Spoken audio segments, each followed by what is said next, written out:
Maraming salamat po sa mga sumusuporta sa ating munting channel Mitsuki Official. Sa mga gustong mag-donate via GCash. Mga master, salamat.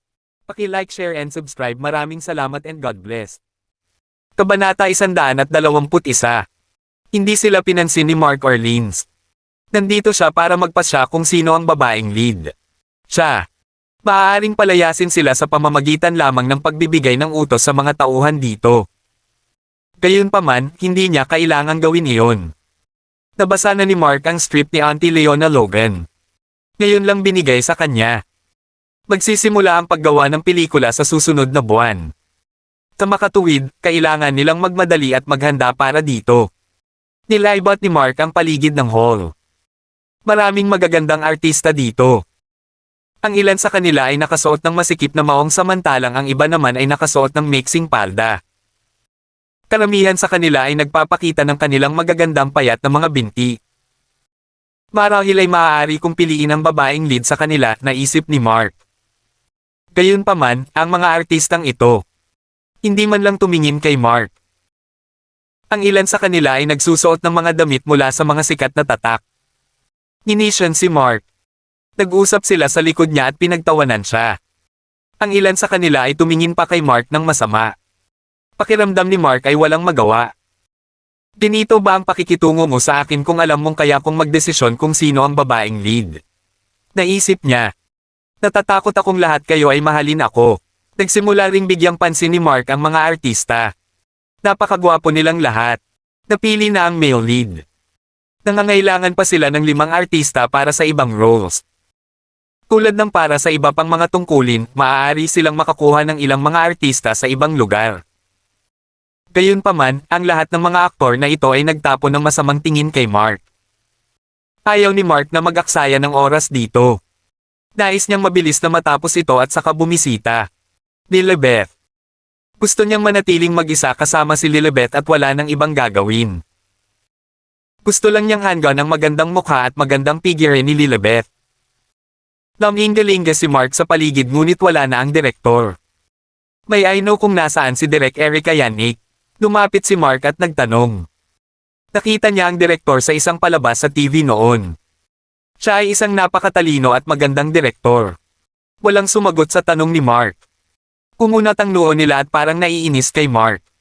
Pwede ko bang malaman na nandito si Direk Erika Yannick? Naulit lang ni Mark ang tanong niya. Bakit mo hinahanap ang direktor? Kamag-anak ka ba ng direktor?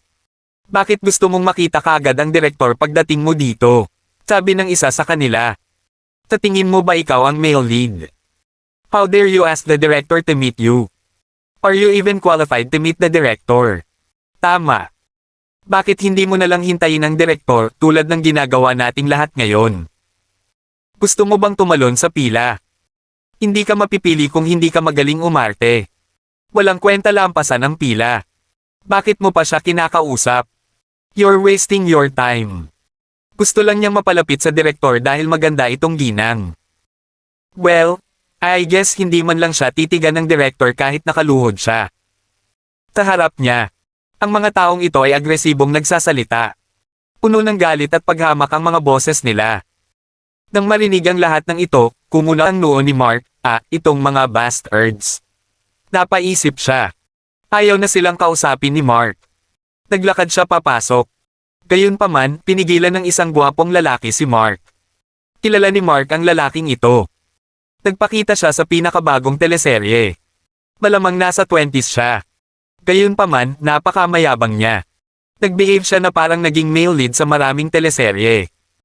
Itinaas niya ang kanyang kamay at naiinip na sinabi, ano ang sinusubukan mong gawin? Nakapila ang lahat dito. Bakit ka tumatalon sa pila? Oo, wala talaga siyang manners. Gusto niyang mapalapit sa direktor. Ngayon, gusto pa niyang tumalon sa pila. Paano siya magiging artista? Nakakahiyang gawin. Umila. Dumating ang ilang artista at tinitigan si Mark. Tinapunan nila ng masamang tingin si Mark na para bang papatulan nila ito. Huwag po kayong masyadong mag-isip. Ayokong makipagkompetensya sa inyo para sa mga natitirang papel dito. Pelikula. Ako, sabi ni Mark. Gayunpaman, pinutol ng gwapong aktor si Mark. Sarkastikong sabi niya, well, what do you want if you don't want to compete with us for the rest of the roles? Are you trying to be the male lead? Haha. This is so funny. You're not handsome at all. How dare you try to be the male lead? Hindi mo ba alam na napili na nila ang artista para sa male lead? Haha. Nagtawanan ng lahat. Kumunat ang noo ni Mark. Biglang pumasok ang isang gwapong binata na naka-sunglasses na sinundan siya ng 5 o 6 na tao. Karamihan sa kanila ay mga katulong niya. Lahat sila ay may dalang gamit para sa kanya. Mukha siyang superstar. Hawak-hawak niya ang isang magandang babae sa kanyang mga bisig. Nakasuot siya ng hot pants, kitang-kita ang mahabang balingkinitan niyang binti. Nakasuot din siya ng puting translucent na t-shirt. Nakatali ang t-shirt na kitang-kita ang kanyang slim waist na napaka-charming. Wow! It's Jayden Anders, the male lead of the movie. Ang gwapo niya. Medyo sikat siya kamakailan. Yeah, I heard that they've made an internal decision to choose him as the male lead in this movie. Inggit talaga ako. Anong ginagawa niya dito? Bulag ka ba? Hindi mo ba nakitang pumunta siya dito kasama ang girlfriend niya, si Chanel Wills? Well, he must be trying to recommend Chanel to be female lead since siya ang male lead. Ay, hindi. Gusto kong maging female lead. Wag mo na isipin. Sumuko na ako. Sikat na si Jayden. Siguradong papayag ang direktor kung magre-request siya. Ang pagdating ni Jayden ay nagdulot ng kaguluhan sa bulwagan. Maraming artista ang nanliligaw sa kanya. Napatingin si Mark kay Jayden. Angkop talaga siyang maging male lead ng pelikulang ito. At saka, medyo sikat siya. Lumapit kay Jayden ang lalaking hamarang kay Mark. Tinuro niya si Mark at sinabing, Kuya Jay. Kalabanan kanya para maging male lead sa pelikulang ito. Yeah. Baka kamag-anak siya ng director. Tinubukan niyang makalapit sa director pagdating niya lang. I guess the person that you're referring to is actually a dog, right? Tanging aso lang ang laging maghahanap ng amo niya. Haha, pinagtawanan siya ng maraming tao. Tinanggal ni Jayden ang salamin niya at tumingin kay Mark. Tapos, sarkastikong sabi niya, lasing ba siya? Baka kaya siya nandito. Haha, akala ko rin. Hindi naman siya gwapo eh. Di hamak na mas gwapo si Kuya Jay sa kanya. Sabi ng isang gwapong lalaki. Kailangan niyang paboran si Jayden. Nais niyang maging pangalawang pinuno ng lalaki. Mahal, pakisuyo siya. How dare he try to be the male lead? Sabi ni Chanel. Ano ang dapat niyang gawin kung si Mark ang naging male lead? Tumango si Jayden at tinuro si Mark gamit ang kanyang sunglasses. Well, please get out of here now. I can assure you that you've no chance in getting any roles in this movie at all. Umalis ka na dito. Hindi mo ba nakikita na nandito si Jayden? You're so shameless. You're nothing compared to us. How dare you come here? Mag-ingat ka. Pipigilan ka ni Kuya Jay na makakuha ng anumang papel sa anumang pelikula kung galit siya. Ang ilan sa kanila ay umalalay kay Jayden. Ninitian nila si Mark. Tinulya pa ni Mark si Jayden at sinabing, ganyan ka ba ka-impluensya? Oo. Lumapit si Jayden habang nakaakbay si Chanel.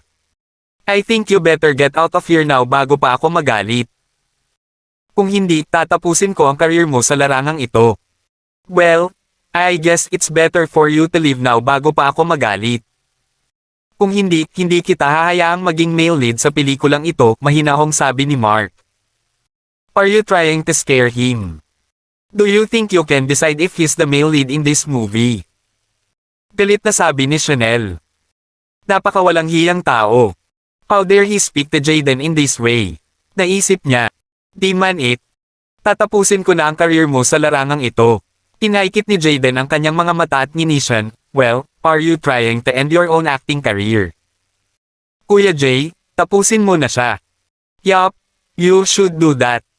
He's such a shameless person. Siguradong sisirain niya ang reputasyon natin. Nagkukumpulan ng lahat sa kanya. I guess it's your career who is going to end. You can go now, sabi ni Mark habang nakatingin sa kanya. Haha. Tinusubukan mo bang magpakitang gila sa harapan ko? Tumawa ng malakas si Jayden. Pakiramdam niya ay may narinig siyang biro. Maniwala ka man o hindi, hahabulin kita ngayon din. Sabi ni Jaden habang nakapikit. Hindi ka na ang male lead. So, you're no longer qualified to show up here. Umiling si Mark at sinabing. Labis na hindi nasisiyahan si Jaden. Haha. Bobo ba siya? I think so. He has the guts to fire, Jaden. Ikaw, at ikaw. Please umalis ka na. Tumingin si Mark sa ibang tao at sinabing. Napatingin ang lahat kay Mark at nagtawanan. Di man nakatitig si Jaden kay Mark. Nakaramdam siya ng hiya matapos insultuhan ni Mark sa harap ng napakaraming tao. Siya ay, pagkatapos ng lahat, pa rin ng isang superstar. Hindi mo ba naiintindihan ang sinabi ko? Please leave now, ulit ni Mark. Maraming tao ang nakapaligid sa kanya. Ang iba ay tumingin kay Mark na naiinip. Galit na galit silang lahat. Biglang may babaeng nakaitim na nag-abot ng employee tag kay Mark. Kinuha ito ni Mark at isinabot sa kanyang leeg. May isang salita dito. Filmmaker. Kabanata 122. Ang lahat ay nahulog sa patay na katahimikan. Natigilan silang lahat, pati sina Jaden Anders at Chanel Wills. Napaka-tense ng atmosphere sa hall. Siya ba ang gumagawa ng pelikula? May nagtanong. How is this possible? Does this mean na siya ang nag-invest sa pelikulang ito? Ibig bang sabihin ay wala siya dito para maging male lead? Wow! Kwalipikado na yata talaga siyang yayain na umalis kami. Siya ang boss. Oh my God! Why is he keeping such a low profile? Buti na lang at hindi ko siya sinira ngayon. Sana hindi niya ako yayain na umalis. Ako rin. Hindi ko rin siya sinira. Makalipas ang ilang segundo, nagsimulang mag-usap ang lahat tungkol sa nangyari. Hindi na nila tinignan si Mark o Inishan. Nagkaroon sila ng obsequious manners ngayon. Ilan sa mga artistang babae ay napatingin kay Mark. Ikaw ba ang gumagawa ng pelikula? Bumalik sa katinoan si Jaden at nagtanong. Nakatitig siya kay Mark. Well, pwede ka nang umalis, sabi ni Mark. No, balisa ni Chanel. Siya ang magiging female lead. Paano naging babae ang lead niya kung hindi na si Jaden ang male lead? Ang ibang mga tao na itinuro ni Mark ay mapatla ang mga mukha. Labis ang panghihinayang ng gwapong lalaki na hamarang kay Mark kanina. Pinatupan niya nang nagsusumamong tingin si Mark. Natatakot ako na wala kang karapatang hilingin sa akin na umalis, ngumisi si Jaden. Sikat na sikat siya ngayon. Gayun din, ang kumpanya ng pelikula ay gumawa ng panloob na desisyon na hilingin kay Jaden na maging pangunahing lalaki. Paano naging posible na may karapatan ng isang filmmaker na tanggalin siya? How dare you try to fire me? Isip ni Jaden. Kampante si Jaden dahil sikat na sikat siya. Pelikula ka lang. How dare you? Masaktan ako. Gusto mo bang mawala ng trabaho? Napaisip si Jaden. Yup. I've never heard of you. You are definitely a nominal filmmaker. What are you doing here? How dare you fire Brother Jay? Nakalimutan mo ba na ang mga taong pinakasikat sa larangang ito ay ang siyang the most influential? Well, I guess your boss will fire you if you dare to fire Brother Jay. Sarcastic na sabi ng isa sa mga lalaking itinuro ni Mark.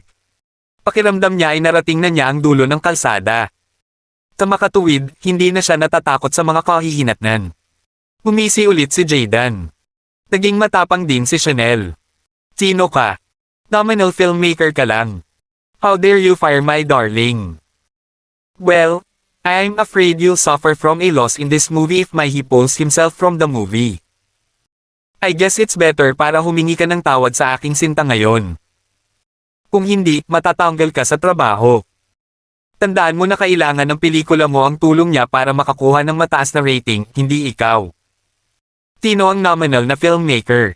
Isang kakaibang boses ng babae ang narinig sa oras na ito. Natahimik ang mga tao dahil si Erica Yannick ang nagsasalita. Mabilis na tinakpe ni Chanel ang kanyang bibig. Si Erica ay sikat na sikat. Kaya naman, hindi naglakas loob na magsalita si Chanel nang nandito si Erica. Gayunpaman, natuwa siya na hindi na maipakita ni Mark ang kanyang autoridad mula nang dumating si Erica. Mas mabuting tumabi ka, naisip niya. Anong nangyayari, Direktor Yannick? Magalang na tanong ni Jaden. Maraming koneksyon si Erica sa industriya ng pelikula. Kaya naman, hindi niya kayang saktan si Erica. Ano ang nangyayari? Inulit ni Erica ang tanong niya. Sabi ng taong ito, gusto niya akong tanggalin. Ako ang male lead sa pelikulang ito. Isa pa, ilang beses ko nang napag-usapan ang plot. We're even ready to start shooting already. Is he qualified enough to fire ako? Galit na sabi ni Jayden. Nagmura si Jayden sa kanyang puso, tiyak na malaking kawalan ka sa pelikulang ito kung wala ako dito. How dare you fire me? Well, I'll see how you will deal with it now since Director Yannick is here. Naisip niya sa sarili. Di man it, I'll ask you to kneel down and beg me. Well, then you can leave now, mahinahong sabi ni Erica. Natigilan si Jayden. Parang mali ang narinig niya. Ano? Pinapalis niya lang ba ako? Naisip niya. Pinalis ba ng direktor si Kuya Jay? Mali ba ang narinig ko? May nagtanong. Yeah, specially designed ang character ng male lead para kay Kuya Jay. Nagulat din ang iba. Paano kaya hiniling ng filmmaker na umalis ang isang sikat na artista? Ano ba yan? Hindi makapaniwalang tumingin sila kay Mark. Natigilan si Chanel. Hindi niya inaasahan na papaalisin ni Direk Yannick si Jayden. Akala niya si Direk Yannick ang magpapasaway sa filmmaker. Sa hindi inaasahang pagkakataon, sinuportahan ni Direk Yannick ang filmmaker ng walang pag-aalinlangan. Director Yannick, are you sure? Hindi masayang sabi ni Jayden. Please stop talking. Wala ka ng kinalaman sa pelikulang ito. Umiling si Erica at sinabing. Galit na sabi ni Jayden, Director Yannick, please think twice. Isa lang siyang filmmaker na walang authority, I've never heard about him before. A filmmaker with no authority. Well, there are some misunderstandings here. He can even. Palitan mo ang direktor ng pelikulang ito. Umiling si Erica at sinabi. Ano? Nagulat si Jayden. Kaya niyang palitan ang direktor. Tino sa lupa ang taong ito sa harap niya. Nagulat pa yung iba. Paano pa niya napalitan ang direktor? Makatuwiran pa ba iyon? Siya lang ba ang namumuhunan sa pelikulang ito? Napaisip si Jayden sa sarili. Ang lahat ay nahulog sa patay na katahimikan. Well, sa mga taong tinuro ng filmmaker, please leave now. Sabi ni Erica. Hindi masaya si Jayden. Tinulyapan niya si Mark at ngumisi. Tapos, tumalikod na siya at umalis. Tumingin si Chanel kay Mark na may nagmamakaawa na mga mata. Gayunpaman, nanatiling walang malasakit si Mark. Napatapak na lamang ni Chanel ang kanyang mga paa at umalis. Umalis din ang mga itinuro ni Mark na may panghihinayang. Natakot ang iba at naisip, wow. Umalis na talaga sila. Maghintay, biglang sabi ni Mark. Huminto si Jayden sa dinadaanan niya at ngumisi. Naisip niya, hindi ka naman tanga. Ikaw.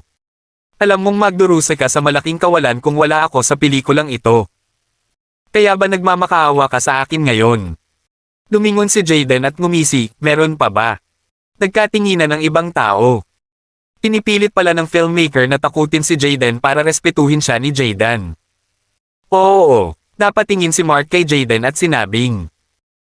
Then, he looked at Erica and asked, Director Yannick, okay lang ba kung hilingin natin na siya ang gumanap na kontrabida? Tumingin si Erica kay Jayden at nagtanong, ang ibig mo bang sabihin ay ang kontrabida na napatay ng sasakyan sa huli? Tama iyan, sagot ni Mark.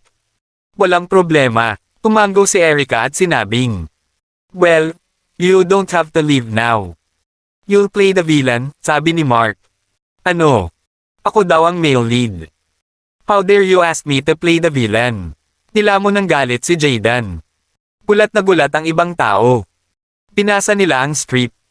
Ang kontrabida na ito, na isang rapist, ay nagkaroon ng napakasamang wakas. Naputol ang kanyang ari. Pagkatapos, nabangga siya ng kotse at namatay. Kahuli, hinubad ng isang pulubi ang kanyang damit na iwan siyang hubad. How dare the filmmaker ask a superstar to play a villain? Hindi ba insulto ito kay Jayden? Napakaangkop mo para sa papel na ito, sabi ni Mark. Haha. Tingin mo gagampanan ko tong role na kahit sinabi mong bagay ako. Tumawa si Jayden.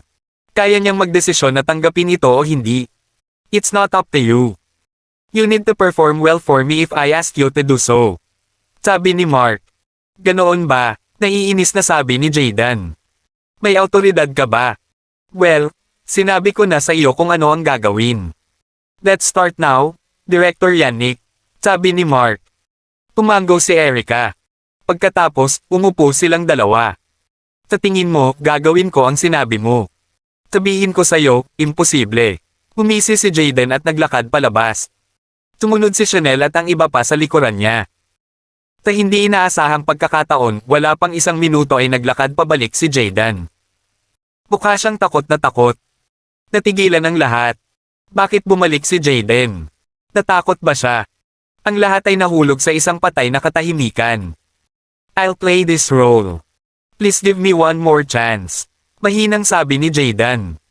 Napatingin ang lahat kay Jaden na gulat na gulat. Mali ba ang narinig nila? Paano naging posible na A? Pumayag ang superstar na gumanap bilang kontrabida. Sure. Tanggalin mo na yang damit mo, sabi ni Mark. Ano? Natigilan si Jaden. Paglabas pa lang niya ng hall ay nakatanggap siya ng tawag sa telepono mula sa kanyang ahente. Tinabi sa kanya ng kanyang ahente na kailangan niyang gampanan ang papel na ito. Kung hindi, ang kanyang karera sa pag-arte ay magtatapos sa sandaling iyon. Paano siya maglakas loob na tumanggi? Sa makatuwid, maaari lamang siyang bumalik at makiusap para sa isa pang pagkakataon. Kailangan mong nakahubad sa pagtatapos ng pelikulang ito. Kaya, mangyaring haborin ang iyong mga damit ngayon, sabi ni Mark. Natigilan si Jaden. Maghuhubad ba siya ng damit sa harap ng lahat? Hindi na yata siya maghuhubad ng damit. May nagsabi. Oo naman. Sikat na sikat siya. Halatang pinapahiya siya ng filmmaker. Hindi ako naniniwala na mawawala ng dignidad si Jaden. Kabanata 123. Inubad ni Jaden Anders ang kanyang damit sa harap ng lahat. Lahat ng magagandang babae ay nagfa-fangirl. Sa ibabaw niya. Nagulat din silang lahat. Paano ang isang superstar na tulad niya ay maghuhubad ng kanyang damit sa harap ng napakaraming tao? Ang filmmaker ay dapat na isang napaka-impluwensyang tao. Pero, bakit hindi ko siya nakita kanina? Hindi ko siya kilala, sabi ng isa sa kanila. He's really keeping a low profile. Ano ang maganda sa pagtanggal ng damit ng isang lalaki? Ayaw tumingin sa kanya ni Mark Orleans. Ibinaba niya ang ulo niya at nilero ang phone niya. Mr. Orleans, naghubad na siya ng damit, sabi ni Erica Yannick. Sige, sabi ni Mark nang hindi nagangat ng ulo. Ayaw niyang tingnan siyang hubot-hubad. Napayuko si Jaden at nakaramdam ng panghihinayang. Sino ang taong ito? Naisip niya. Si Chanel Wills, na pumasok kasama si Jaden, ay tuluyang natulala. Paanong naging low-spirited ang boyfriend niya? Ilang tao, na nag-walk out ngayon, bumalik. Laking gulat nila na nalaglag ang kanilang mga panga nang makita nilang hubot-hubad si Jaden. Pinalik ni Jaden ang kanyang damit. Maraming magagandang babae ang tumingin sa kanya nang may pag-aalipusta. Kahit gwapo siya, maliit ang ari niya. Ito ay hindi ka panipaniwala. Jaden, please get ready. I'll ask you to come when we start shooting, sabi ni Erica.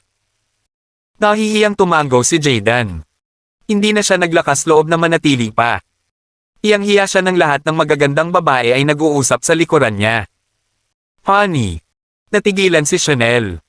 Taglit siyang nag-alinlangan at naglakad. Tumingin siya kay Mark. Nagsusumamong mga mata at nagtanong, maaari ba akong gumanap ng papel sa pelikulang ito? Sure. Pwede mong gampanan ng babaeng G nagahasa, sabi ni Mark.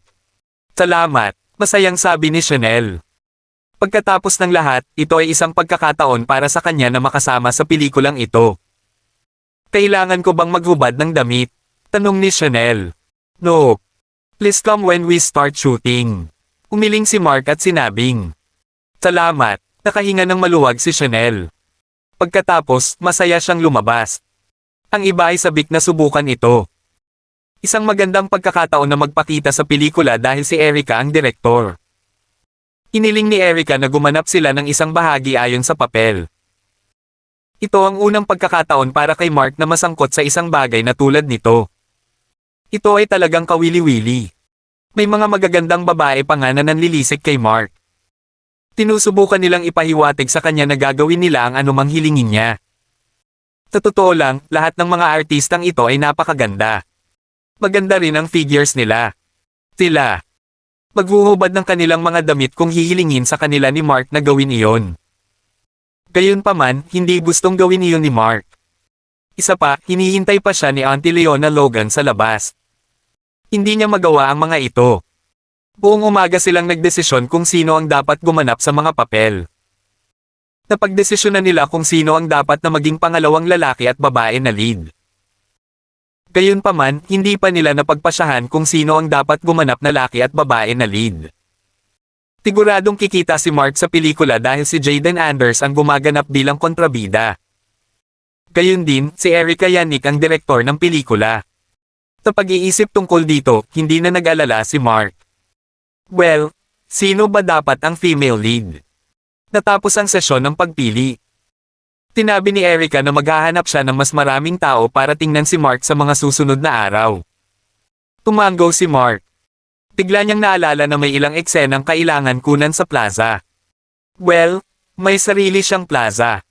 Maaari silang mag-shoot sa sarili niyang plaza. Sa paggawa nito, mapapalakas din nito ang reputasyon ng kanyang plaza. Sa pag-iisip tungkol dito, napakasaya ni Mark. Inaabangan din niya ang kauna-unahang pelikulang na-invest niya. Sumakay si Mark sa sasakyan ni Auntie Leona Logan pagkalabas ng hotel. Buong umaga si Auntie Leona Logan ay nagbabasa ng mga libro sa kanyang sasakyan. Amoy na amoy ni Mark ang feminine scent nang makapasok siya sa sasakyan. Hindi iyon amoy ng pabango. Nalalasing si Mark sa bango. Hindi na naglakas loob si Mark na isipin iyon. Kung hindi, mapapahiya na naman niya ang sarili niya. Pagkatapos kumain kasama si Auntie Leona Logan, tinawagan ni Mark si Lilibeth. Nakita niya ang text message ni Lilibeth nang tingnan niya ang phone niya. Tinabi sa kanya ni Lilibeth na nakalabas na siya sa ospital. Nagulat si Mark. Pinalak niyang bisitahin si Lilibeth pagkatapos ng pagpili. Sa hindi inaasahang pagkakataon, na-discharge na si Lilibeth. Hindi alam ni Mark ang gagawin. Tinanong niya si Lilibeth kung nasaan siya. Tinabi sa kanya ni Lilibeth na nasa kumpanya siya ni Susan Son. Nagplano rin siyang sumama sa isang night flight ngayong gabi dahil may klase siya bukas. Iniling ni Mark kay Auntie Leona Logan na ipadala siya sa kumpanya ni Susan. Auntie Leona Logan, I think babalik ako mamayang gabi, sabi ni Mark. Inilipat ni Mark ang karamihan sa pera kay Auntie Leona Logan para mamuhunan sa pelikula. Maghahanap si Erika ng babagay na maging male at female leads ng pelikula. Pagkatapos ay aabisuhan niya si Mark. Tungkol naman sa ibang bagay, magkakaroon pa sila ng talakayan nang magsimula silang mag-shoot sa plaza. Nakangiting sabi ni Auntie Leona Logan, sure. Kumaway si Mark kay Auntie Leona Logan at pumasok sa kumpanya ni Susan. Itong bata, nakangiting tumingin si Auntie Leona Logan kay Mark. Pagkatapos nito, sinabi niya sa mga tao sa kotse, pakiusap, manatiling napapanahon sa pag-usad ng pelikula. Gayun din, tulungan si Mark sa paggawa ng desisyon kung sino ang dapat na lalaki at babae na mga lead ng pelikulang ito. Tungkol naman kay Jaden Anders, mangyaring bigyan ng babala sa kanya na ang kanyang karera ay matatapos kung siya ay mayabang pa rin. Napansin. Tara na, umikit si Auntie Leona Logan at sinabing, dahan-dahang pinalis ng driver ang Rolls-Royce. Nagulat si Lilibeth at Susan na nasa itaas na palapag ng kumpanya nang makita nilang bumaba si Mark sa isang Rolls-Royce. Ang plaka ng lisensya ay nagpapahiwatig na ang kotse ay pag-aari ng isang taong napaka-impluwensyal. Atarante si Lilibeth. Bakit kilala ni Mark ang ganoong tao? Nasaan siya ngayon lang? It's incredible. Tinong kaibigan ng hobby mo. Hindi makapaniwala si Susan. Hindi niya nakita kung sino ang nasa sasakyan. Gayunpaman, alam niya na ang tao sa loob ng kotse ay malamang na nasa ibang antas kaysa sa kanya. Umiling si Lilibeth. Isang feminine scent ang umagos sa kanyang ilong nang pumasok si Mark. Ito ay nagpapahiwatig na ito ay isang babae na nasa loob ng kotse. Hindi napigilan ni Lilibeth na ma-disappoint. Bakit napakaraming babae ang nakipagkaibigan kay Mark? Iiwan niya ba ako yamang lahat sila ay mas mayaman kaysa sa akin? Naisip niya. Gamaan ang pakiramdam ni Mark nang makita si Lilibeth. Ang mga pulang finger mark sa kanyang mukha ay nawala. Siya. Mukhang maganda tulad ng dati. Suot niya ang paboritong tight jeans ni Mark. Ang hugis ng kanyang katawan ay. Napansin ni Lilibeth na nakatitig si Mark sa katawan niya. Ang tingin sa mga mata nito ay katulad ng titig niya sa mga kamay niya noong araw na iyon. Iniisip niya ba iyon? Naisip ni Lilibet. Kinakabahan siya. Matapos payuhan ni Susan, naisip niya kung ano ang dapat niyang gawin. Lilibet, balik na tayo, sabi ni Mark. Tige, sagot ni Lilibet. Handa na siyang umalis ngayon. Inalok ni Susan na ihatid sila sa airport nang magpaalam si Lilibet sa kanya. Walang pagtutol si Mark, gayon din si Lilibet. Dumiretso sa airport sina Mark at Lilibet. Nainggit si Susan.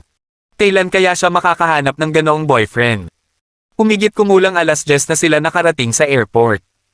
Gusto ni Lilibet na sumakay ng taxi para makabalik. Gayunpaman, ang BMW 7 Series ni Mark ay nakapark sa parking lot ng paliparan.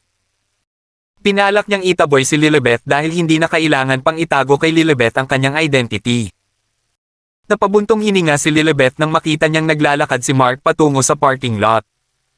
Nandito ba si Mel Demain para? Sunduin mo siya, naisip niya. Mark, tawag ni Lilibet sa kanya. Oo, tanong ni Mark habang nakatingin kay Lilibet. Ako. Nandito ba si Melda para sunduin ka? Tanong ni Lilibet. Umiling si Mark. Hindi siya tumawag kay Melda. Pakiramdam niya ay nagbago ang impresyon ni Lilibet sa kanyang sarili. Sa makatuwid, dapat siyang makipaghiwalay kay Melda. Ngunit medyo nagatubili si Mark na makipaghiwalay kay Melda. May nararamdaman siya sa kanya. At saka, 2 beses niya itong tinulungan. Hindi niya kayang kalimutan ang lahat ng ito. No. I have my car parked here, sabi ni Mark. Kotse. Bilhan ba ito ni Melda para sa iyo? Isip ni Lilibet. Mamantong hininga siya at sumunod sa likod ni Mark. Biglang nabigla si Mark. Naisip niya, nasaan ang kotse ko? Bakit nawawala?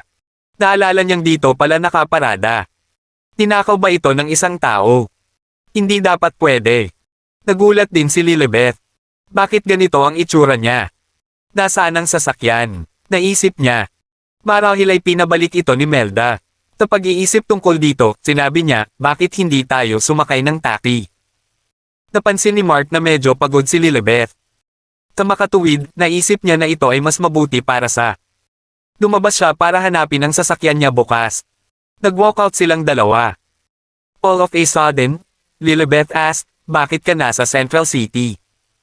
Nag-aalala kasi ako sa'yo. Isa pa, gusto kong manatili sa iyo. Seryosong sabi ni Mark. Iyon ang kanyang tunay na intensyon. Naantig si Lilibet. Gayunpaman, hindi niya alam kung paano haharapin ito. Pagkatapos ng lahat, si Mark ay nananatili pa rin kasama si Melda. Maaari mo bang sabihin sa akin kung ano ang nangyari sa iyo kamakailan? Tanong ni Lilibet. Gusto niya talagang malaman ang totoo. Bakit napaka-impluwensyang Mark sa Central City? Kabanata 124. Nang marinig ang itinanong ni Lilibet Polan, tumawa si Mark Orleans. Tinanong niya ito pabalik, well, what do you think? Till that you met someone who's willing to help you. Kaya naman iba ka ngayon. Tagot ni Lilibet, talagang hindi mula sa mayamang pamilya si Mark. Sa makatuwid, ito ay maaaring ang tanging dahilan. Bakit hindi mo naisip na galing ako sa isang mayamang pamilya? Nakangiting tanong ni Mark. Natigilan si Lilibet. Then, she shook her head and said, I grew up with you. Hindi ba dapat alam ko kung galing ka sa mayamang pamilya o hindi? Talagang totoo iyon. Hindi maniniwala si Mark na galing din siya sa mayamang pamilya kung ang nanay niya. Hindi nailipat sa kanya ang $5 milyong. Well, galing talaga siya sa isang napakayamang pamilya. Bumalik tayo ngayon kung ayaw mong sabihin sa akin ang totoo, mahinang sabi ni Lilibet. Hindi niya napunta sa ilalim ng bagay. Marahil ay nakilala ni Mark ang isang marangal na babae dahil sa kanyang gwapong mukha. Si Mel Demain ang una. Ang babae sa Rolls-Royce na nagpadala kay Mark sa kumpanya ni Susan ay maaaring ang pangalawa. Parang hindi naman ito dapat ipagmalaki. Nakakakuha ba ng pera ang hobby niya sa ibang babae? Tiningnan ng mabuti ni Lilibet si Mark. I'm really from a wealthy family.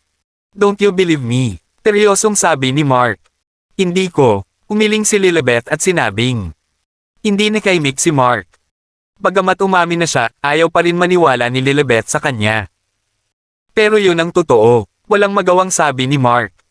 Tigilan na natin ang pag-uusapan, okay. Umiling si Lilibeth at sinabing. Taxi na lang tayo, sabi niya. Patuloy. Maniniwala ka ba sa akin kung ililipat kita ng $1,000,000 ngayon? Seryosong sabi ni Mark. Ano? Nagulat si Lilibeth. Tumingin siya saglit kay Mark. Biglang napahiya si Mark. Teka, bakit ganito ang reaksyon niya? Mayroon ba talaga siyang $1,000,000? I'm sorry. Nakalimutan kong wala na palang pera sa bank account ko. Tinabi niya. Hindi na alam ni Mark ang sasabihin. Bigla niyang naalala na ipinuhunan pala niya ang lahat ng pera niya sa pelikula. $100,000 lang ang meron siya ngayon. Ngumiti si Lilibeth at sinabing. Believe in you. Bakit siya nagmamadaling patunayan na siya ay mula sa isang mayamang pamilya? Tinusubukan ba niyang pigilan ako sa pag-iisip ng iba? She thought. Pakiramdam niya ay hindi big deal kung talagang makikilala ni Mark ang isang marangal. Umaasa lang siya na hindi sila matutulog ni Mark para sa pera nila. Medyo nadismaya si Lilibeth. Kung tutusin, binalak niyang ibigay ang kanyang virginity kay Mark. Nawala ba ang virginity ni Mark kay Melda? Nakitulog din ba siya sa babae sa Rolls-Royce car? Sa totoo lang, naiinis siya sa mga ganoong bagay. Gayunpaman, hindi niya kinasusuklaman si Mark. Siguro dahil natouch siya sa ginawa ni Mark para sa kanya. Hinawakan siya ni Mark ng isang kamay kapag siya ay nasa problema. Gayunpaman, hindi niya alam kung hanggang kailan niya mapipigilan ang sarili sa ganitong pakiramdam. Pakiramdam ni Mark ay walang magawa. Nang makitang pagod na si Lilibeth, hindi na itinuloy ni Mark ang usapan. Gayunpaman, nawawala ang kanyang sasakyan. Ano ang nangyayari? Nakalakad lang siya sa labas kasama si Lilibeth. Biglang may nakita si Lilibeth na nakaparada sa gilid ng kalsada. Alam niyang kay Melda ang sasakyan na ito. Gaya ng inaasahan, nandito siya para sunduin si Mark. Napabuntong hininga si Lilibeth at hinaila ang braso ni Mark. What's wrong? Bakit nandito si Ate Melda? Gulat na tanong ni Mark. Laking gulat ni Mark nang makita niya si Melda na nakaupo sa driver's seat ng sasakyan. Nakatingin siya sa kanila. Nasa dilema siya. Gusto niyang pauwiin si Lilibeth mag-isa. Hindi niya alam kung dapat ba siyang maglakad patungo kay Melda o hindi. In the end, hiniling niya kay Lilibeth na maglakad papunta doon kasama niya. Sige, dismayadong sagot ni Lilibeth. Nakasunod lang siya sa likod ni Mark. Si Melda, na nakaupo sa kotse, ay hindi alam kung ano ang gagawin. Sa katunayan, narito siya upang ipadala ang kanyang kaibigan sa airport. All of a sudden, nakita niya si Mark mula sa malayo. Malayo. Gusto niyang pabolaikin si Mark. Maaari rin niyang tulungan si Mark na gawin ang bagay na iyon kung gusto niya, sa kotse man o sa bahay. Gayunpaman, nakita niya si Lilibeth sa tabi ni Mark nang magmaneho na sana siya. Siya ay nabigo. Sabay ba silang nagbakasyon? Aalis na sana si Melda nang mapansin siya ni Lilibeth. Hindi niya alam kung ano ang gagawin. Kaya lang niyang ihinto ang sasakyan. Ate Melda, bakit ka nandito? Medyo nahiya si Mark. Pakiramdam niya ay nahuli siya sa isang affair. Pagkatapos ng lahat, sa kotse na ito kung saan nawala si Mark. I'm here to send my friends off. Are you both going back? I can send you both. Melda Main. Sabi. Sige. Salamat, Ate Melda. Hindi na alam ni Mark ang sasabihin. Hindi niya ito kayang tanggihan dahil iyon ang magpapalungkot sa kanya. Napabuntong hininga si Lilibeth. Ayaw niyang pumasok sa sasakyan. Payag siyang maglakad pa uwi dahil ayaw niyang maging third wheel. Lilibeth, mangyaring sumakay sa kotse, sabi ni Mark. Napakagatlabi si Lilibeth. Hindi niya alam kung paano siya tatanggihan. Kaya nag-aatubili siyang pumasok sa kotse. Sumunod sa kanya si Mark. Tinabi niya kay Melda ang address ng bahay ni Lilibeth. Habang nagmamaneho si Melda, walang nagsasalita sa nila. Kinabahan si Mark nang maramdaman niyang hindi mapakali si Lilibeth. Maingat niyang inabot ang kamay niya at hinawakan ang kamay ni Lilibeth. Bahagyang pumigla si Lilibeth. Hahayaan niyang hawakan ni Mark ang kanyang kamay kung nasa taxi sila. Gayunpaman, nasa kotse na sila ni Melda. Ayaw niyang makita ito ni Melda. Walang choice si Mark kundi ang bumitaw nang maramdaman niyang nagpupumigla si Lilibeth sa pagkakahawak niya. Ito ang unang pagkakataon na nagkusa siyang hawakan ang kamay ni Lilibeth. Nakita ni Melda ang nangyari sa pamamagitan ng rearview mirror. Hindi siya umimik at nagpatuloy sa pagmamaneho. Maya-maya, nakarating na sila sa bahay ni Lilibeth. Tinundan ni Mark si Lilibeth pabalik sa kanyang bahay. Tinanggihan siya ni Lilibeth noong una. Gayunpaman, same time na tumingin sa kanya si Mark, kaya hindi na siya maitanggi ni Lilibeth. Nasa Cloud9 si Mark nang payagan siya ni Lilibeth na makapasok sa kanyang bahay. Nakalimutan pa niyang magpaalam kay Melda. Napabuntong hininga si Melda nang umakyat silang dalawa. Dapat ba akong maghintay o hindi? Naisip niya. Paano kung bumaba si Mark pagkatapos kong umalis? Ngunit, paano kung magpas siya si Mark na magpalipes ng gabi dito? Matagal na nag-alinlangan si Melda. Mamantong hininga siya at nagpas siyang manatili. Pakiramdam niya ay isa siyang walang hiyang babae. Bakit siya nandito since hindi man lang siya nakausap ni Mark ngayon? Walang magawa si Melda. Inihimok siya ng kanyang ina na si Manny na iuwi si Mark. Gusto niya talagang iuwi si Mark. Gayunpaman, magagawa pa ba niya ito pagkatapos makita ang nangyari ngayon? Tinundan ni Mark si Lilibeth pabalik sa kanyang bahay. Tuwang-tuwa siya. Nakita ni Mark ang isang maliit na kama nang pumasok siya. Pagkatapos, tinitigan niya ang puwitan ni Lilibeth at naisip, may dapat ba akong gawin? Gayunpaman, napagtanto niyang hindi maganda ang hitsura ni Lilibeth. Lumapit ito at inaliw siya, anong problema, wifey? Gustong umiyak ni Lilibeth. Siya ay natutulog sa parehong kama kasama niya mula noong sila ay maliit. Paano siya magpapalipas ng gabi sa bahay ng iba? She lowered her head and said, Mark, you and Melda go all the way. Hindi alam ni Mark kung paano siya sasagutin. Masasabi kaya niya sa kanya ang totoo na 2 beses na siyang tinulungan ni Melda. Sige, naintindihan ko na. Umiling si Lilibeth at umupo. Nakonsensya si Mark. Nagsisi siya sa ginawa niya kay Melda. Gayunpaman, hindi niya napigilan ang sarili sa oras na iyon. Wifey, ako. Please stop talking. Kanina ka pa niya hinihintay, mahinang sabi ni Lilibeth. Gusto niyang umiyak. Gayunpaman, hindi siya papayag na umiyak sa harap niya. Biglang naalala ni Mark na nasa baba pa si Melda. Pumunta siya sa bintana at nakumpirma na naghihintay pa rin si Melda sa kanya. Nang makita niya ito, tumahimik siya. Magpahinga ka muna ng maaga, sabi ni Mark. Tapos, lumabas na siya. Gayunpaman, huminto siya sa harap ng pinto at sinabing, Wifey, I want to stay here. Nang marinig ito, tumingin sa kanya si Lilibeth. Tinabi niya lang na gusto niyang manatili. Umiling si Lilibeth. Baka payagan niya si Mark na manatili dito kung hindi siya hinihintay ni Melda. Sa baba. Paano siya papayag sa kanya gayong hinihintay pa ni Melda si Mark? Naramdaman iyon ni Lilibeth. Siya ay isang may bahay. Siya ang unang sumuko kay Mark. Gayunpaman, nag-aatubili siya ngayon na palayain siya ngayon. Can you please let me stay here? Wala akong gagawin sa'yo. Lumapit si Mark sa kanya at sabi, as usual, sa sofa ako matutulog o sa lupa. Takama ka matulog, sabi ni Mark. Naalala ni Lilibeth na sa iisang kwarto pa sila tumutuloy 1 month ago. Taglit siyang nag-alinlangan at sinabing, kanina ka pa niya hinihintay sa ibaba. Gusto kong manatili dito, ulit ni Mark. Desidido siyang manatili rito. You are my wifey. Mahigit 10 taon na tayong natutulog. I want to stay here, sabi ni Mark. Nag-alinlangan si Lilibeth. Tumangala siya kay Mark at sinabing, Mark, nagsusumikap ako ngayon para kumita ng pera. Balang araw, magiging mas mayaman ako kay Melda. Kakayanin ko. Nagulat si Mark. Bibigyan ba ako ni Lilibeth ng pera kada buwan? Ano siya?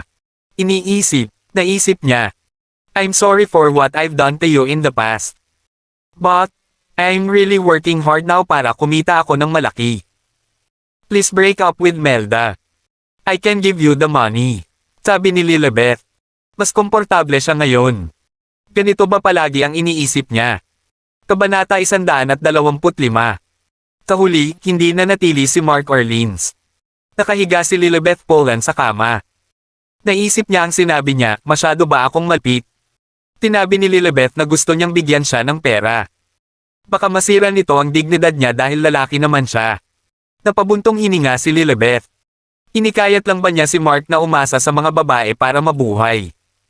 Pumikit si Lilibeth. Gusto niyang manatili si Mark. Akala niya ay tutulungan niya ito. Isang bagay kahit na hindi sila magtalik ngayong gabi. Hindi na niya hinayaan na ipagpatuloy niya ang pagsupil sa kanyang sexual na pagnanasa. Gayunpaman, nakatanggap si Mark ng isang tawag sa telepono at lumabas na nagsasabi na mayroon siyang gagawin. Medyo nadismaya si Lilibeth. Bumangon siya sa kama at tumingin sa labas ng bintana. Nalaman niyang sumakay si Mark sa kotse ni Melda-Main. Babalik ba sila para gawin ang bagay na iyon? Nakaramdam ng kawalan ng magawa si Lilibeth. Akala niya ay naiinis na siya sa mga ganoong bagay. Gayunpaman, hindi siya noong nakatagpo siya ng mga ganoong bagay. Nakahiga siya sa kama at hindi makatulog. Pabaligtad siya sa kama. Pagkatapos, kinuha niya ang kanyang mobile phone at naghanap sa internet kung paano pasayahin ang isang kasintahan. Namula si Lilibeth habang nagbabrowse, tumingin siya sa kamay niya at naisip, gumagana rin ba ito? Hindi nakakagulat na tinitigan niya ang mga kamay ko noong nakaraan. Sumakay si Mark sa kotse ni Melda. Nakaramdam siya ng matinding panlulumo.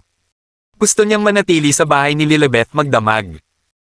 Bagamat wala siyang gagawin sa kanya, maaaring hilingin ni Lilibeth na matulog siya kasama niya sa kama kung hindi niya matiis na hayaan siyang matulog sa sahig.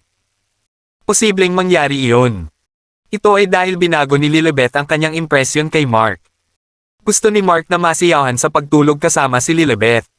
Gayunpaman, nakatanggap siya ng tawag mula sa police station. Tinabi sa kanya ng pulis na nakakita sila ng kotse sa suburb. Parang pinabayaan na. Nakita nila ang numero ng telepono ni Mark sa plate number at tinawagan siya. Kinailangan ni Mark na pumunta sa istasyon ng pulisya para makipagtulungan sa investigasyon. Kailangan niyang patunayan na wala siya sa Ocean City sa mga araw na ito. Siya ay nasa Central City sa halip. Buti na lang at nasa kanya pa rin ang flight ticket. Pagdating sa police station, hinintay ulit ni Melda si Mark sa sasakyan. Matapos ipaliwanag ang sitwasyon, hindi nakaimik si Mark nang makita ang kanyang sasakyan. Ninakaw ang kotse at dinala sa suburb. Lahat ng mahahalagang bagay sa kotse, kabilang ang 4 na gulong, ay ninakaw. Ito ba ay isang pagnanakaw? How the hell did they steal it? Hindi talaga mawari ni Mark. Sabi nga ng pulis Ninakaw ng isang grupo ng mga tao na nag-unlock ng kotse gamit ang isang high-tech na computer.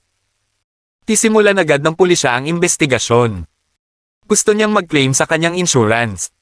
Nakipag-ugnayan agad si Mark kay Charlotte Yates at ipinaliwanag ang sitwasyon. Tinabi ni Charlotte na hihingi siya ng towing service bukas. Pakiramdam ni Mark ay napakamalas niya. Nawala pa ang kanyang driver's license. Pakiramdam niya ay may ibang motibo ang mga nagnakaw ng kanyang sasakyan. Kung hindi, bakit nila kinuha ang kanyang lisensya sa pagmamaneho? Pagkalabas ng police station, mas nanlumos si Mark. Curious si Melda sa nangyari. Hindi niya alam kung matatawa ba siya o maiiyak matapos marinig ang sinabi nito. Inalo siya nito at pinabalik siya. Tinabi ni Mark nang makarating sila sa kanyang bahay, "Salamat, Ate Melda." Pareho silang nakatingin sa isa't isa. Napatingin sa kanya si Melda at hindi maiwasang tumingin sa ibaba. Tinanong niya, "Gusto mo bang tulungan kita?" Naintindihan ni Mark ang ibig niyang sabihin. Gayunpaman, binago ni Lilibeth ang kanyang impresyon sa kanya. Kaya naman, hindi na niya ito magagawa. Nako, hindi na kailangan yan. Ngayon lang ako nag-ayos, yun lang ang nasabi ni Mark. Ikaw. Hindi ba wala pang 5 minuto ang ginugol mo sa bahay niya ngayon? It takes time to take the elevator, buksan ang pinto at bumaba. Nagtagal ka ba para ayusin ito? Nagulat si Melda. Pagkatapos noon, pakiramdam niya ay normal na iyon. Tutal, 2 beses na niyang tinulungan si Mark. Alam niya kung gaano katagal si Mark. Namula si Mark. Anong pinag-uusapan ni Melda? Naisip niya. Ganoon na ba talaga ako kalala? Well, kailangan kong mag-gym ng mas madalas. Pagmumura ni Mark. Dapat niyang protektahan ang kanyang dignidad. Ate Melda, please stop talking, sabi ni Mark. Sa sobrang hiya niya ay gusto niyang maghukay ng butas at magtago sa loob. Natawa si Melda at hindi napigil ang magtanong, "Tinawanan ka ba niya?" Hindi nakaimik si Mark, umiling siya at sinabing walang ganon. Kinabahan din siya. Paano kung pagtawanan siya ni Lilibet? Well, you're normal. Don't worry. I have searched on the internet. There are a lot of guys who are fast than you. Don't think too much, sabi ni Melda. Namula si Mark nang marinig ang salitang faster. Pinupuri ba siya ni Melda o hinahamak siya? Sabi niya, Ate Melda, pakiusap huwag mo nang pag-usapan ito. Okay, hindi ko nasasabihin. Pero, I need to tell you that I don't mind na mabilis kang tao. Sabi ni Melda sa seryosong tono. Nag-check siya sa internet at nalaman niyang hindi niya kayang eye pressure o tingnan ng mga lalaki. Ito ay hahantong lamang sa isang masamang ikot kung gagawin niya ito. Ito ay isang karaniwang problema para sa mga kabataang lalaki na hindi kailanman nagkaroon ng matalik na pisikal na pakikipag-ugnayan sa isang babae. Ang lalaki ay magiging normal pagkatapos ng panahong ito. Ayaw ni Melda na mawala ang kumpiyansa ni Mark sa murang edad. Kung tutusin, maganda ang hubog ng katawan ni Mark at medyo maskulado ang katawan. Magiging mas mabuti siya pagkatapos ng ilang sandali. Medyo na-touch si Mark. Napakabuting babae ni Melda. Gusto niyang makasama siya pauwi o kalad ka rin siya sa sarili niyang bahay. Well, babalik ako ngayon dahil hindi mo kailangan ng tulong ko para ayusin ito. Sabi ni Melda. Gayunpaman, siya ay talagang nabigo. Mamantong hininga siya at naisip, hiniling pa rin sa akin ni Mama na iuwi si Mark. Anong gagawin ko? Kinaumagahan, tinawagan ni Charlotte si Mark. Tinabi niya na nakipag-ugnayan na siya sa kumpanya ng seguro. Nagpunta siya sa istasyon ng pulisya at nagayos para sa isang serbisyo ng paghila sa 4S Automobile Store. Naging abala siya buong umaga. Kawakas natapos din ang lahat. Ang sasakyan ay magiging handa pagkatapos ng ilang araw. Sa katunayan, may isa pang sports car si Mark na nakaparada pa rin sa harap ng isang tindahan. Pakiramdam niya ay oras na para siya na ang magmaneho ng sports car. Bakit hindi tayo sabay kumain? Tanong ni Charlotte. Kinailangan ni Mark na pumunta sa paaralan para pumasok sa klase. May klase din si Lilibet sa hapon. Gayun din, kailangan niyang maghanda para sa pagsusulit. Sige, sabay na tayong kumain sa susunod, sabi ni Charlotte. Lumabas si Mark sa tindahan ng 4S at pumunta sa paaralan sakay ng kotse. Pagtingin kay Mark na papalayo na, biglang may naisip si Charlotte. Kakapasok lang ni Lilibet sa classroom nang dumating si Mark sa school. Tumingin sa kanya si Lilibet at sinabing, pasok ka na. Huwag kang mail late. Napakaamo ng boses niya kaya napatulala ang lahat ng estudyante sa klase. Hindi ba laging mababa ang tingin ni Lilibet kay Mark? Bakit siya nagsasalita ngayon sa malumanay na tono? Si Mark ay nasa cloud 9. Umupo siya sa upuan niya. Si Quinay Carson ay nakaupo sa tabi niya. Namumula ang mata niya. May na-encounter siya. Gayunpaman, hindi ito napansin ni Mark dahil nakatutok siya kay Lilibet sa buong panahon. Natapos na rin ang klase. Pumunta si Mark sa parking lot para hintayin si Lilibet. Gusto ni Lilibet na pumunta sa plaza. Lumapit siya at binuksan ang pinto ng kotse.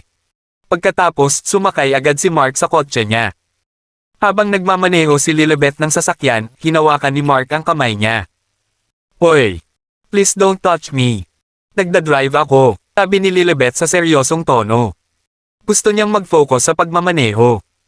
Walang choice si Mark kundi pakawalan siya. Gayunpaman, kinalabit ni Mark si Lilibet nang makababalang sila ng sasakyan. Namula siya agad. Pagtingin kay Mark na tumatakbo palayo sa kanya, hindi siya nakaimik. Pagkatapos, pumunta si Lilibet sa kanyang kumpanya samantalang si Mark ay hinanap si Yolanda Lane. Ipinalam ni Mark kay Yolanda na sa plaza na ito gagawin ang pamamaril. Nang marinig ito, nagulat si Yolanda. Aniya, wow! Ito na ang pagkakataon para makakuha ng kasikatan ng plaza. Tumango si Mark. Gayunpaman, hindi pa ipinaalam sa kanya ni Erica kung sino ang babaeng lead sa pelikulang ito. Matapos mag-usap ng mahabang panahon, nagpasya si Mark. Bisitahin si Lilibet sa kanyang opisina. Gusto niyang manatili sa bahay niya ngayong gabi. Gayunpaman, nakita niyang umiiyak si Quinay habang nakayakap kay Lilibet pagdating sa opisina nito. Nagulat si Mark. Naisip niya, ano ang nangyayari? Isang makahulugang tingin ang ibinato ni Lilibet kay Mark. She was trying to give him a hint na hindi siya dapat pumasok ngayon. Tumango si Mark at naghintay sa labas. Pasado 11:00 na nang lumabas si Lilibeth kasama si Quinay. Napayuko si Quinay at walang sinabi nang makita si Mark. Inintay siya ni Lilibeth saglit. Tumango si Quinay. Pagkatapos, lumapit si Lilibeth kay Mark at tinanong, anong ginagawa mo dito? Bumalik ka na at magpahinga ka na. Anong problema niya? Tanong ni Mark na may pag-aalala. May nangyari sa pamilya niya. Please wag ka nang magtanong at bumalik ka na. I'll let Quinay stay at my house tonight. Sabi ni Lilibeth. Medyo late na. Sa makatuwid, ito lamang ang magagawa niya. Sa bagay, mahal na mahal niya si Quinay. Gusto ko din pumunta sa bahay mo. Sabi ni Mark. Lilibeth glared at Mark and said, anong gagawin mo sa bahay ko? Si Quinay is staying at my house tonight. I only have one bed. Sa sofa o sa sahig ako matutulog. Pakiayos mo naman ako, masayang sabi ni Mark. Ayaw niyang matulog kay Quinay. Gayunpaman, napakaganda kung nakitulog siya kay Lilibeth sa harap ni Quinay. Forget what they doing, keep on doing.